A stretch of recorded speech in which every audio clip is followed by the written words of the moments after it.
America के नवनिर्वाचित राष्ट्रपति डोनाल्ड ट्रंप के शपथ ग्रहण से पहले मिडिल ईस्ट के लिए एक राहत वाली खबर सामने आई है।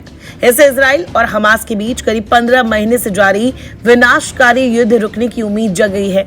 दरअसल दोनों अब गाजा में सीज फायर डील को लेकर सहमत हो गए हैं। इजराइल और हमास के बीच रविवार से सीज फायर लागू होगा। इस डील में गाजा में हिंसा के दौरान पकड़े गए बंधकों की रिहाई और मानवीय सहायता के प्रावधान शामिल है।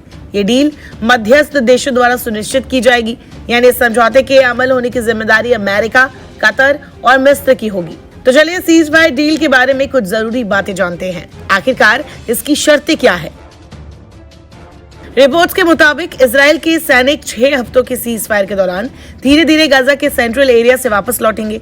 विस्थापित फिलिस्तीनियों को उत्तरी गाजा लौटने की अनुमति दी जाएगी। साथ ही ये सुनिश्चित करने के लिए एक सिस्टम बनाया जाएगा कि वहां कोई हथियार ना ले जाया जा सके।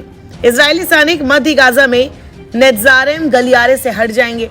हमास पहले चरण में 33 इजरायली बंधकों को रिहा करने पर तैयार हो गया है।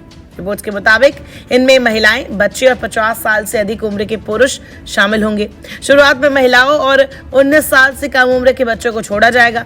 माना जा रहा है कि इनमें से ज्यादातर जीवित है, लेकिन हमास की ओर से इसकी अभी कोई आधिकारिक पुष्टि नहीं हुई है।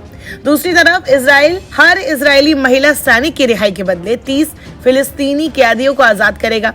डील के मुताबिक हर नागरिक बंधक की रिहाई के बदले 50 फिलिस्तीनी कैदियों को रिहा किया जाएगा।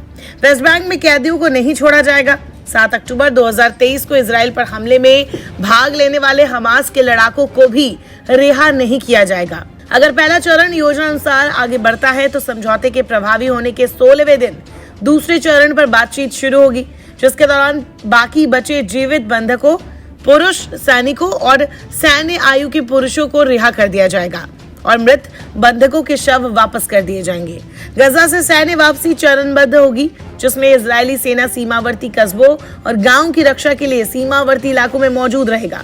इसके अलावा गाजा के दक्षिणी किनारे पर फिलाडेल्फिया कॉरिडोर पर इजरायली सुरक्षा व्यवस्था बनी रहेगी, लेकिन समझौते के कुछ दिनों के बाद इजराइल इसके कुछ हिस्सों से वापस चला जाएगा। संघर्ष विराम के दौरान गाजा में हर दिन 600 ट्रकों से मानवीय सहायता भेजी जाएगी। इनमें से 50 ट्रकों में ईंधन होगा। 300 ट्रक उत्तरी गाजा में भेजे जाएंगे। तीसरे चरण की निगरानी मिस्र, कतर और यूएन करेंगे। इसमें सभी शवों को उनके परिवारों को लौटाने की प्रक्रिया पूरी होगी। अंतिम चरण में गाजा पट्टी के पुनर्निर्माण की प्रक्रिया शुरू होगी। अमेरिका, मिस्र और कतर ने पिछले साल अक्टूबर 2023 में इजराइल पर हमास के हमले से पैदा युद्ध को समाप्त करने के लिए मध्यस्थता की थी। महीनों तक चली बातचीत के दौरान दोनों पक्षों ने पहले कहा था कि वो केवल अंतिम क्षणों में बाधाओं को दूर करने के लिए युद्ध विराम के करीब थे, लेकिन कुछ कारणों से ये डील नहीं हो सकी। इजराइल की तरफ से कहा गया था कि हमास के अधिकारी अंतिम समय पर मुकर गए, लेकिन कतर ने फिर हमास अधिकारियों से बातचीत की और अब आखिरकार ये डील संभव हो सकी है। ये समझौता मध्य पूर्व में बढ़ते तनाव को कम करने की दिशा में एक बड़ा कदम माना जा रहा है। माना जा रहा है कि अब गाजा में लोगों को राहत मिलेगी और एक बार फिर से वहां नया सवेरा होगा।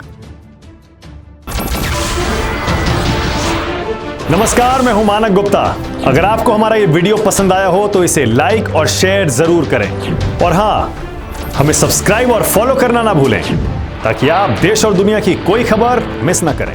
तो जुड़े रहिए हमारे साथ और देखते रहिए न्यूज़ 24।